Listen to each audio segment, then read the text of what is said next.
ये अन्नपूर्णा जैसी मुहिम इन्होंने भाई और बहनों 2015 में भी चलाई थी। 2015 में, 2014 में तो बरवाला कांड हुआ और बिल्कुल 5-6 महीने बाद में इन्होंने अपना मनमाना आचरण संगत पे थोपना शुरू कर दिया। और जो पुराने भगत हैं उनको अच्छे से पता होगा, इन्होंने एक 4 पेज का इन्होंने एक पैम्पलेट निकाला था, 4 पेज का। दास आपको दिखा देता है, थोड़ा सा उस पैम्पलेट की शक्ल दिखा देता है, क्योंकि दास के पास में भाई और बहनों इनके सारे कुकर्मों के काले कर्म हैं, सारे कुकर्मों के काले कर्म। ये देखिएगा इनका ये पर्चा, महान परिवर्तन का शंखनाद बरवाला की घटना। जो पुराने भगत हैं 2014 में या उससे पहले जो जुड़े हुए हैं, वो भगत आसानी से जान जाएंगे, पहचान जाएंगे। दास के पास इसकी पीडीएफ है, इस लाइव के समाप्त होने के बाद में दास व्हाट्सएप के ग्रुप में डाल देगा, देख लेना। ये पर्चा निकाला था इन्होंने 2015 में और बिल्कुल बकवास, बकवाद। इन्होंने कभी भी सतगुरु की आज्ञा का पालन नहीं किया, इन्होंने कभी भी सतगुरु के ज्ञान को आधार नहीं बनाया। और इन्होंने क्या मुहिम चलानी चाहिए थी? महान परिवर्तन का शंखनाद बरवाला की घटना, कि देश और दुनिया में परिवर्तन कैसे होगा, दुनिया कैसे सुखी होगी। भक्ति से सुखी नहीं होगी दुनिया। इन्होंने जो फॉर्मूला बताया, उस फॉर्मूले से बेटियां बचेंगी, देश सुखी होगा। और कौन सा फॉर्मूला बताया इन्होंने? ये इसका पेज नंबर 1 है, इसका 2 नंबर पेज दिखाता हूं अब आपको। ये रहा, ये इसका पेज नंबर 2 है, जिसमें इन्होंने बहुत सारे फॉर्मूले लिखे हुए हैं देश और दुनिया को सुखी बनाने के। कि भाई सतगुरु रामपाल जी ने जो फॉर्मूले बताए ना, उस फॉर्मूले से दुनिया सुखी नहीं होगी। हम राष्ट्रीय समाज सेवा समिति वाले, यानी सतलोक आश्रम मैनेजमेंट हरियाणा वाले, जो फॉर्मूले बताएंगे, यदि इन फॉर्मूलों को लागू कर दिया जाए देश में, तो पूरी दुनिया सुखी हो जाएगी। और क्या घटिया फॉर्मूले इन्होंने लिखे हैं, इसके बाद आपको समझ में आएगा। ये अन्नपूर्णा जैसा मनमाना आचरण ना जाने संगत पर इन्होंने कितनी बार थोपा है, और इनकी एक भी स्कीम सफल नहीं हुई। एक भी स्कीम इनकी सफल नहीं हो पाई। और क्या लिखा इन्होंने पेज नंबर 2 पर? बेटी बचाओ बेटी पढ़ाओ का कारगर फॉर्मूला। बेटी का जन्म होते ही उसी दिन से 5,000 रुपए अनुदान उस बेटी के खाते में बैंक में जमा होना प्रारंभ हो जाएगा। क्या कह रहे हैं ये राष्ट्रीय समाज सेवा समिति वाले, सतलोक आश्रम वाले? कहते हैं बेटी कैसे बचेगी भारत में, बेटी कैसे पढ़ेगी? जिस दिन से बेटी का जन्म होगा उसी दिन से 18 साल तक, जब तक वो बेटी 18 साल की नहीं हो जाएगी शादी के लायक, तब तक हर महीने राष्ट्रीय समाज सेवा समिति वाले, सतलोक आश्रम वाले हर महीने 18 साल तक 5-5 हजार रुपए उस बेटी के नाम का बैंक में खाता खोलकर उस खाते में डालते रहेंगे। बेटी का जन्म होते ही उसी दिन से 5,000 रुपए अनुदान उस बेटी के खाते में बैंक में जमा होना प्रारंभ हो जाएगा। जो महंगाई बढ़ने पर औसतन बढ़ाया जाएगा, यानी अगर महंगाई बढ़ेगी तो 5,000 से हम 6,000 भी करेंगे हर महीने। जो प्रति नागरिक वाले 5,000 अनुदान से भिन्न होगा। प्रति नागरिक वाला कौन सा? ये तो बेटी के लिए है। बाकी ये कह रहे हैं कि जो 85% जो हिंदुस्तान की जो जनता है, उसके खाते में हर महीने राष्ट्रीय समाज सेवा समिति, सतलोक आश्रम वाले हर महीने 5-5 हजार रुपए डालेंगे सबके खाते में। जैसे नरेंद्र मोदी जी ने चुनाव में जीत हासिल करने के लिए जनता को बेवकूफ बनाया था कि 15-15 लाख रुपए सबके खाते में आएंगे, बस मुझे एक बार प्रधानमंत्री बना दो। तो या राष्ट्रीय समाज सेवा समिति वालों ने 2015 में अपना घटिया फॉर्मूला बताया दुनिया को। और इस पंपलेट को भाई और बहनों देश भर के सभी अखबारों में, अखबारों के अंदर डलवा डलवा के, भक्तों की सेवा लगा लगा के सबके घरों में भिजवाया गया। सबके घरों में करोड़ों रुपया ये पंपलेट छपवाने में भक्तों का बर्बाद कर दिए इन्होंने। वह बचत खाता अलग होगा। जब बेटी विवाह योग्य 18 वर्ष की होगी तो उसका बचत खातों में लगभग 21 लाख रुपए होंगे। क्या कह रहे हैं ये आश्रम वाले कि जब वो बेटी शादी के लायक होगी, 18 साल की हो जाएगी, तो हम आश्रम वाले जो हर महीने उसके खाते में जन्म लेते ही 5-5 हजार रुपए डालेंगे ना, जब वो 18 साल की हो जाएगी शादी के लायक, तो उसके खाते में कितने रुपए आ जाएंगे? 21 लाख रुपए होंगे, क्योंकि अनुदान वृद्धि होती रहेगी, यानी पैसा बढ़ता रहेगा 5,000 से भी। 18 वर्ष में अनुदान बढ़कर 15,000 प्रति माह हो जाएगा, और जब 18 साल तक वो लड़की आएगी तब तक तो 5,000 से बढ़ाकर हम हर महीने 15,000 रुपए कर देंगे उस बेटी के खाते में हर महीने। उन बचत खातों में लगभग 21 लाख रुपए होंगे, क्योंकि अनुदान वृद्धि होती रहेगी। 18 वर्ष में अनुदान बढ़कर 15,000 प्रति माह हो जाएगा, तो 5 + 15 कितने हो गए? 10,000 रुपए औसतन प्रति माह होगा। एक वर्ष में 1,20,000 तथा 18 वर्ष में 21,60,000 रुपए बनता है। न तो पिता को बेटी की विवाह की चिंता, ना तो उस बाप को बेटी की शादी की चिंता रहेगी कि अगर कोई दहेज मांगेगा तो दे दूंगा, क्योंकि मेरी बेटी के खाते में तो 21.5 लाख रुपए आ गए। इन आश्रम वालों ने मेरी बेटी के खाते में 21.5 लाख रुपए डाल दिए।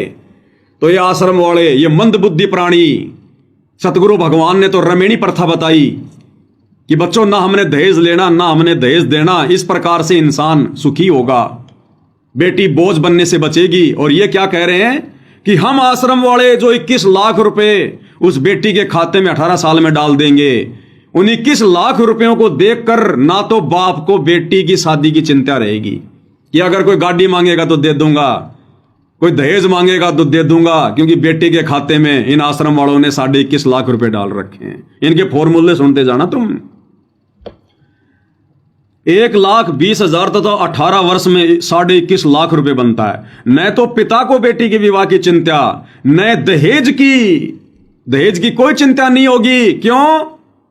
क्योंकि सामने वाला देख लेगा कि बेटी के खाते में तो 21.5 लाख रुपए आ रखे हैं, इस बाप से क्यों दहेज मांगू? ये बेटी पैसे लेके कहां जाएगी? मेरे तो घर में लेके आएगी। तो उस दहेज के लालच में, उस 21 लाख रुपए के लालच में उस बेटी की शादी हो जाएगी। ससुराल वाले तुरंत कह देंगे हाजी हम करेंगे शादी इस लड़की से। और मंदबुद्धि हो, जब वो 21 लाख रुपए खर्च हो जाएंगे तब क्या दुर्गति होगी उस बेटी की? अरे जो लोग तुम्हारे द्वारा उस बेटी के खाते में डाले गए 21.5 लाख रुपयों को देकर शादी कर रहे हैं लालच में, और जब वो बेटी उनको 21 लाख रुपए दे देगी, 21 लाख रुपए चलेंगे कितने दिन? वो बेटा एक स्कॉर्पियो निकलाएगा, वो भी 22-23 लाख की आएगी। उसके बाद में उस बेटी के रोज जूत पड़ेंगे, जूत कि और ला क्या लाई तू, ये गाड़ी भी नहीं आई इससे। तो ये है इनका फॉर्मूला सतलोक आश्रम वालों का, बेटी बचाने का, बेटी पढ़ाने का, घर घर में झगड़े करवाने का फॉर्मूला इनका। न तो पिता को बेटी की विवाह की चिंता, ना दहेज की। ससुराल वाले हाथ जोड़कर बेटी को ले जाएंगे। क्यों नहीं ले जाएंगे? अरे जब 21.5 लाख रुपए दिखाई देंगे तो क्यों नहीं लेके जाएंगे? अपनी पुत्र वधू को पलकों पे रखेंगे। हां, उस समय तक रखेंगे जब तक 21.5 लाख रुपए खर्च नहीं हो जाएंगे।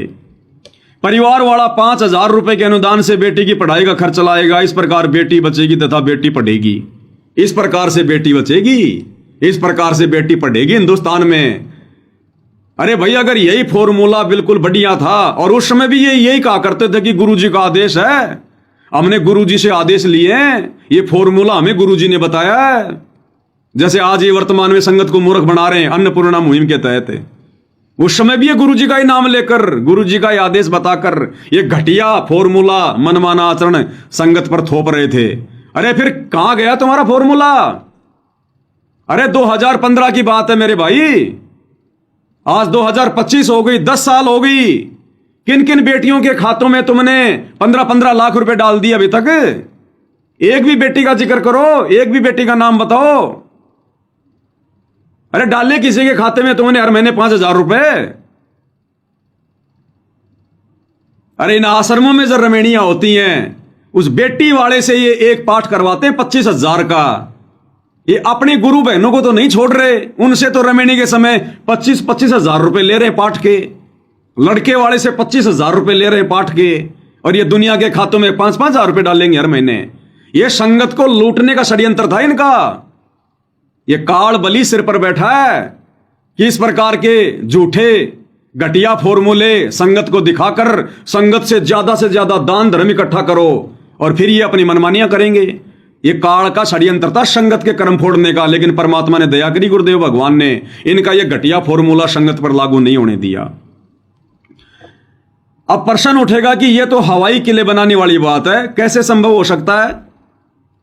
तो आश्रम वाले क्या कह रहे हैं कि ये कैसे संभव होगा? देखना इनका उत्तर जैसे ऊपर एक मंत्री के एक घोटाले की राशि 1,75,000 करोड़ रुपए, जिससे 29 करोड़ 16,66,666 व्यक्तियों को एक वर्ष तक 5,000 रुपए प्रतिमाह अनुदान दिया जा सकता है। ऐसे ऐसे कई हजार घोटाले बंद हो जाएंगे। सेठ लोगों को ज्ञान होगा कि माया साथ नहीं जाती, धर्म साथ जाता है। अरब रुपए पास में है, करोड़ों की कोठी और कार है, मृत्यु तो होगी ही, फिर कुत्ता बनकर उस कोठी में प्रवेश को तरसेगा। फिर वह सेठ अपने देश के गरीब भाई बहनों के लिए राष्ट्रीय समाज सेवा समिति को दान किया करेगा। देख लो भाई और बहनों, सतगुरु को दान नहीं किया करेगा। वो सेठ लोग ज्ञान से परिचित होकर किसको दान करेंगे? राष्ट्रीय समाज सेवा समिति को। इतना आसान है क्या? दुनिया वाले सही सवाल कर रहे हैं कि ये तो हवा में किला बनाने वाली बात है तुम्हारी, कि हर महीने 18 साल तक बेटी के खाते में 5-5 लाख रुपए, 5-5 हजार रुपए डालोगे और हर देशवासी को हर महीने 5-5 हजार रुपए दोगे। ये संभव ही नहीं हो सकता, और वास्तव में संभव नहीं हो सकता भाई और बहनों, क्योंकि सतगुरु के भक्ति मार्ग में नहीं है ये तो काल का फॉर्मूला था संगत को लूटने के लिए, ठगने के लिए। तो ये क्या कह रहे हैं कि देश में जो बड़े बड़े नेता जो घोटाले कर रहे हैं ना, जैसे अभी अभी एक नेता ने घोटाला किया 2015 से पहले, जो कांग्रेस का था, हैं, और उसने कितना घोटाला किया? 1,75,00,000 और करोड़ का। तो कहते हैं उस घोटाले जितने पैसों में 29 साल तक हर एक देशवासी के खाते में 5-5 हजार रुपए डाले जा सकते हैं। तो सरकार तुम्हें क्यों देगी पैसा? मान लो किसी ने घोटाला नहीं किया और वो घोटाले का पैसा सरकार के पास में बचा हुआ है, तो तुम आश्रम वालों को सरकार क्यों देगी वो पैसा जो तुम लोगों के खातों में बांटोगे? तो ये देखो कितने मंदबुद्धि हैं भाई और बहनों, कोई सिर पैर नहीं है इनकी योजना का, कोई सिर पैर नहीं। जैसे ऊपर एक मंत्री के घोटाले की राशि 1,75,000 करोड़ रुपए, जिससे 29 करोड़ 16,66,666 व्यक्तियों को एक वर्ष तक 5,000 रुपए प्रतिमाह अनुदान दिया जाएगा। ये लोग आश्रमों में बैठकर 2015 में स्कीम बना रहे थे कि हम ऐसा करेंगे, आने वाले समय में घोटाले बंद हो जाएंगे, फिर हमारे खातों में, राष्ट्रीय समाज सेवा समिति के खातों में सारे पैसे डाया करेंगे, सरकार हमारे पैसों में, हमारे खाते में पैसे डालेगी, और इतने रुपए में तो हम हर आदमी को 5-5 हजार रुपए दे सकते हैं। हवा में तीर मार रहे थे लोग बैठ के। सेठ लोगों को ज्ञान होगा कि माया साथ नहीं जाती, धर्म साथ जाता है। अरब खरब रुपए पास में है, करोड़ों की कार और कोठी है, मृत्यु तो होगी, फिर कुत्ता बनकर उस कोठी में प्रवेश को तरसेगा। फिर वह सेठ अपने देश के गरीब भाई बहनों के लिए राष्ट्रीय समाज सेवा समिति को दान किया करेगा। इस प्रकार भारत विश्व का धनी बनेगा। इस प्रकार से भारत विश्व का धनी देश बनेगा जब हर एक के खाते में 5-5 हजार रुपए डालोगे। इस विधि से ये आश्रम वाले कह रहे हैं कि भारत धनी देश बनेगा। फिर भक्ति गई तेल लेने। अरे सतगुरु तो भक्ति से, दान पुण्य से लोगों को धनी बनाने आया है, और ये लोग इस प्रकार से हर एक के खाते में 5-5 हजार रुपए डालकर ये लोगों को धनी बना रहे हैं। भक्ति करेगा कोई? अरे भगवान तो कहते कि सुख के माथे पत्थर पड़ो जो नाम हृदय से जाए, और बलिहारी उस दुख के ऊपर जो पल पल नाम रटाए। तो भाई और बहनों विचार करो, अगर हर एक देशवासी के खाते में ये आश्रम वाले 5-5 हजार रुपए डाल लेंगे तो भक्ति क्या खाक करेंगे? अरे आने वाले समय में ना कोई शादी का खर्चा, ना कोई विवाह का खर्चा, ना कोई लेन, ना कोई देन, ना दुनिया भर का टैक्स होगा इतना, ना इतना कोई खर्चा होगा, ना कोई महंगाई होगी, ना कोई नशा करेगा, ना शराब पिएगा। तो 5,000 रुपए तो भाई और बहनों 1,00,000 रुपए के बराबर होंगे। तो जिसके घर में हर महीने 5,000 रुपए आएंगे आने वाले समय में, वो भक्ति करेगा क्या? उसके भाव बनेंगे क्या? और गुरुजी कह रहे हैं कि भक्ति तो दुख में होती है। तो ये इन आश्रम वालों का फॉर्मूला है। जैसे वर्तमान में इन्होंने ये अन्नपूर्णा मुहिम चलाई है भक्तों के कर्म फोड़ने के लिए, भक्तों के ऊपर जगत का भार चढ़ाने के लिए, जगत वालों पे भक्तों का भार चढ़ाने के लिए। इस प्रकार भारत विश्व का धनी देश बनेगा।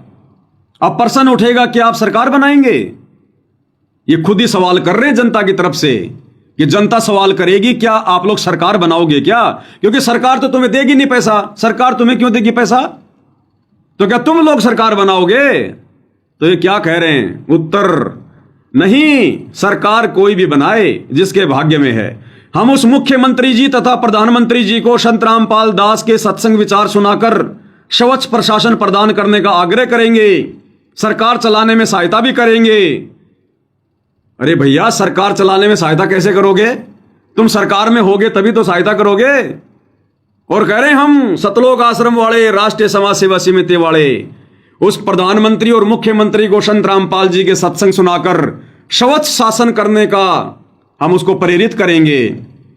तो 2015 से 2025 10 साल हो गई, तुमने कौन से मंत्री को, कौन से प्रधानमंत्री को संत रामपाल जी का ज्ञान सुना दिया? कौन सा मंत्री प्रधानमंत्री संत रामपाल जी की शरण में आ गया? कौन से मंत्री प्रधानमंत्री ने संत रामपाल जी के नियम अपने राज्यों में लागू कर दिए? अरे 10 साल हो गई, भारत के प्रधानमंत्री नरेंद्र मोदी ने तो 10 साल में संत रामपाल जी का एक बार भी अपने मुंह से नाम तक नहीं लिया। हरियाणा के मुख्यमंत्री ने कौन सा नियम मान लिया संत रामपाल जी का, जिसकी दिन रात तुम लोग चापलूसी कर रहे हो? हम सरकार चलाने में सहयोग करेंगे, प्रधानमंत्रियों को ज्ञान समझाएंगे। तुम तो समझ जाओ पहले ज्ञान, तुम तो पहले ज्ञान आधार से भक्ति कर लो, अपने कर्म बना लो। तुम तो दिन रात अपने कर्म फोड़ रहे हो।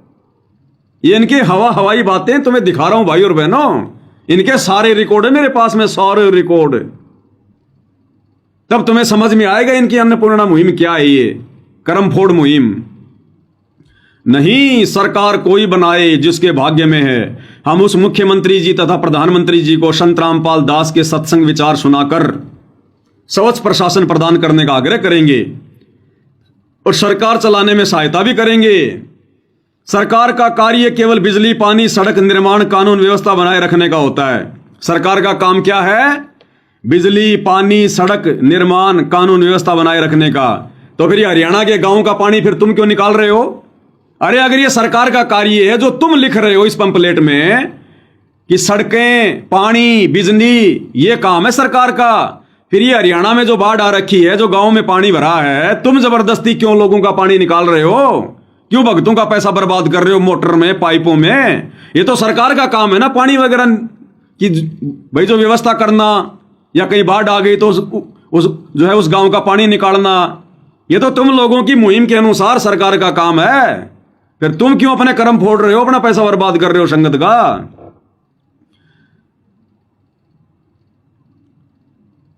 सरकार का कार्य केवल बिजली, पानी, सड़क निर्माण, कानून व्यवस्था बनाए रखने का होता है।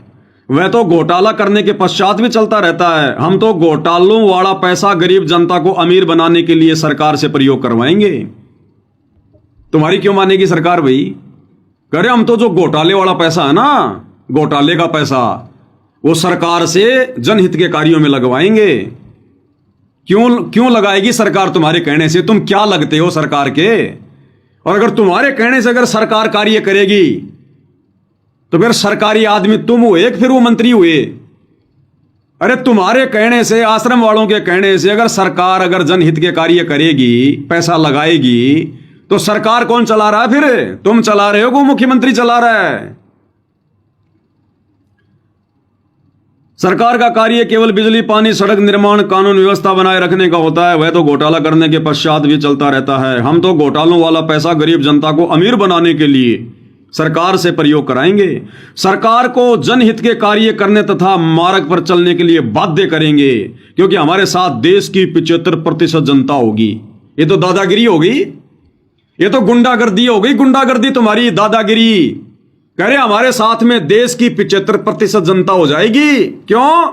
भक्ति के कारण नहीं, संत रामपाल जी के ज्ञान के कारण नहीं। हम उनके खाते में हर महीने जो 5-5 हजार रुपए डालेंगे ना, जिस कारण से देश की 75% जनता हम सतलोक आश्रम वालों के साथ हो जाएगी। और उसके बाद हम देश की सरकार को जनहित के कार्य करने के लिए बाध्य करेंगे, दबाव डालेंगे, जबरदस्ती करेंगे। अरे गधो, मूर्खो, ये पंपलेट लिखते समय तुम्हारी बुद्धि कहीं घास चरने गई थी क्या? अरे जब देश की 75% जनसंख्या तुम्हारे साथ हो जाएगी तो सरकार किसकी होगी? नालायको, वो 15% वालों की या फिर तुम 75% वालों की? इनको यह भी नहीं पता हम क्या लिख रहे हैं। अरे जब देश की 75% जनता तुम्हारे साथ होगी तो सरकार किसकी होगी? मुख्यमंत्री किसका होगा? मंत्री किसका होगा? तुम आश्रम वालों का होगा। और कह रहे हम सरकार को बाध्य करेंगे। जब तुम्हारी सरकार है तो फिर तुम बाध्य किसको करोगे? तो भाइयों और बहनों, ये क्या लिख रहे हैं इनको कुछ नहीं पता, कोई सिर पैर नहीं इनकी बातों का। इसीलिए दुनिया वाले संत रामपाल जी का मजाक उड़ाते हैं, क्योंकि गुरु के ज्ञान का असर उसके चेलों पे दिखाई देता, चेलों पर। इसीलिए ये दुनिया वाले संत रामपाल जी का मजाक उड़ाते हैं, इन ज्ञानहीन लोगों की बिना सिर पैर वाली बातों को देखकर। अब ये तो हम भक्तों के भी समझ में आ रही है इनकी वो भाई। सोचो, लाखों करोड़ों लोगों ने जो अखबारों में डाल डाल के ये पंपलेट उन तक पहुंचाए गए थे, जब उन्होंने इसको पढ़ा होगा तो कितने हंसे होंगे वो कि कितने मंदबुद्धि लोग हैं ये। इनको ये भी नहीं पता हम क्या लिख रहे हैं। अरे देश की दुनिया पागल नहीं है, तुम अपने आप को डेढ़ शाना मत समझा करो। अपनी बेइज्जती करवाते हो तुम एंड में, अपनी बेइज्जती। तो कह रहे हैं हम मंत्रियों को बाध्य करेंगे क्योंकि देश की 75% जनता हमारे साथ होगी। अरे नालायको, जब तुम्हारे साथ में देश की 85% जनता हो जाएगी तो तुम्हारे अलावा फिर मंत्री कौन रहेगा? फिर तुम अपनी ना सरकार बना लोगे। तो ये हैं इनके फॉर्मूले, सुनते जाओ आगे आगे। वह तो घोटालों के पश्चात भी चलता रहता है। हम तो घोटालों का पैसा गरीब जनता को अमीर बनाने के लिए सरकार से प्रयोग कराएंगे, सरकार को जनहित के कार्य करने तथा मार्ग पर चलने के लिए बाध्य करेंगे, क्योंकि हमारे साथ देश की 85% जनता होगी। विचार करें, बीमारी का खर्च, शराब तंबाकू आदि नशे का खर्च खत्म, दहेज का खर्चा खत्म। दहेज तो ये खुद दे रहे हैं और कह रहे हैं दहेज का खर्चा हम खत्म करेंगे। अरे गधो, दहेज तो तुम खुद दे रहे हो 21.5 लाख रुपए का, हर महीने 5-5 हजार रुपए देकर। दहेज तो तुम खुद दे रहे हो और कहें दहेज का खर्चा खत्म। फिर अपने आप देश की जनता अमीर हो जाएगी। वो 21.5 लाख में देश की जनता अमीर हो जाएगी। अब प्रश्न उठेगा, इससे तो जनता कामचोर हो जाएगी। बिल्कुल सही बात है, जनता कामचोरी होगी इससे तो।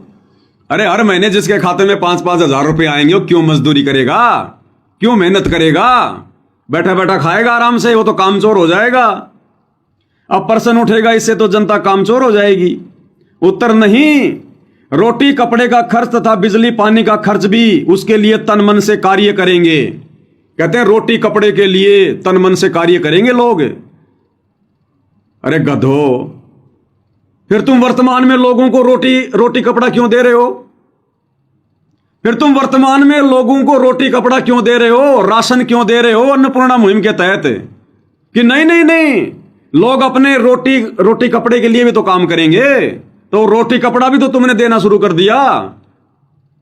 तो जनता कामचोर बनेगी कि नहीं बनेगी?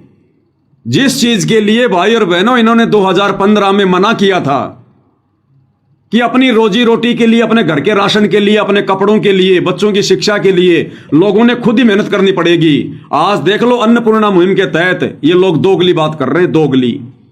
लोगों के घरों में जा जाके उनके कपड़े, राशन, पढ़ाई का खर्चा, रोटी कपड़ा मकान शिक्षा है, ये इनका नारा है। रोटी कपड़ा शिक्षा और मकान सबको देगा कबीर भगवान। और 2015 में इस पंपलेट में क्या लिख रहे हैं? प्रश्न उठेगा, इससे तो जनता कामचोर हो जाएगी। नहीं, रोटी कपड़े का खर्च तथा बिजली पानी का खर्च भी उसके लिए तन मन से कार्य करेंगे, क्योंकि टेंशन फ्री हो जाएंगे तो काम करने की रुचि अधिक बनेगी तथा धन जोड़ने की आदत भी तो विद्यमान है। चिंता मुक्त होकर प्रत्येक भारतवासी इज्जत से जीवन जिएगा तथा भक्ति भी करेगा। बताओ, मीडिया वाले भाई बहनों से निवेदन है, यदि आप भारत को सोने की चिड़िया तथा जगत गुरु देखना चाहते हो तो आप हमारा सहयोग दो। भारतीय संस्कृति को बिगाड़ने तथा कुरीतियों को बढ़ाने तथा युवा समाज को शर्मसार करने वाले वस्त्र तथा मनमाना विवाह प्रथा को बढ़ाने में मीडिया की अहम भूमिका रही है। बताओ, ये दुनिया भर की बकवाद इन्होंने, अभी मैंने आपको एक पेज भी पूरा पढ़ के नहीं दिखाया, जबकि इसमें 4 पेज हैं, 4 पेज। तो ये है इनके घटिया फॉर्मूले। इसलिए दास कहता है कि ये जो अन्नपूर्णा मुहिम है, ये मेरे गुरुदेव भगवान की तरफ से कोई आदेश नहीं है, ये उनके भक्ति विधान के अनुसार नहीं है। इसलिए दास इस जैसी घटिया मुहिम पर 3 बार थूकता है, थू थू थू। क्योंकि भाई और बहनों, ये ज्ञान मार्ग है, देखा देखी का मार्ग नहीं है। ये कलयुग की बिचली पीढ़ी है। सतगुरु ने सबको शिक्षित कर दिया, ज्ञानी बना दिया। अब हम तुम्हारे झांसे में नहीं आने वाले, आश्रम वालों, काल के दूतों, काल के एजेंटों। अब हम तुम्हारे झांसे में नहीं आने वाले। सतगुरु ने हमारे को विवेकी बना दिया, विवेकी, ज्ञानी। इस ज्ञान का प्रयोग करेंगे। 30 साल तक सतगुरु ने गांव गांव जाकर लोगों की गालियां खाकर, लोगों के लठ खाकर, जेल जाकर यातनाएं सहन कर कर ये जो ज्ञान हम तक पहुंचाया है ना, ये सतगुरु का मजाक उड़ाने के लिए नहीं पहुंचाया। सतगुरु ने इस दिन के लिए ये ज्ञान दिया था कि बच्चों, जब वो परीक्षा का समय आएगा और ये काल संगत में कुसंगत पैदा करके मेरे परिवार वालों को, इन कोऑर्डिनेटरों को, आश्रम वालों को प्रेरित करके तुम्हारे जो ये कर्म फुड़वाएंगे ज्ञान विरुद्ध कार्य करवा के, उस समय बच्चों तुमने इस मेरी मेहनत का मेरे को जो है बल्कि फल देना है। तो आज सतगुरु को उनकी मेहनत का फल मिल रहा है, जब उनके बच्चे ज्ञान को आधार बनाकर इनके हर एक पाखंड के ऊपर, अज्ञान के ऊपर ज्ञान आधार से प्रहार कर रहे हैं। तो हम तुम्हारे भाई किसी भी लोभ में, परलोभ में, तुम्हारी झूठी और इस प्रकार की घटिया मुहिम के झांसे में आने वाले नहीं हैं। हमें सतगुरु ने ज्ञान दिया है।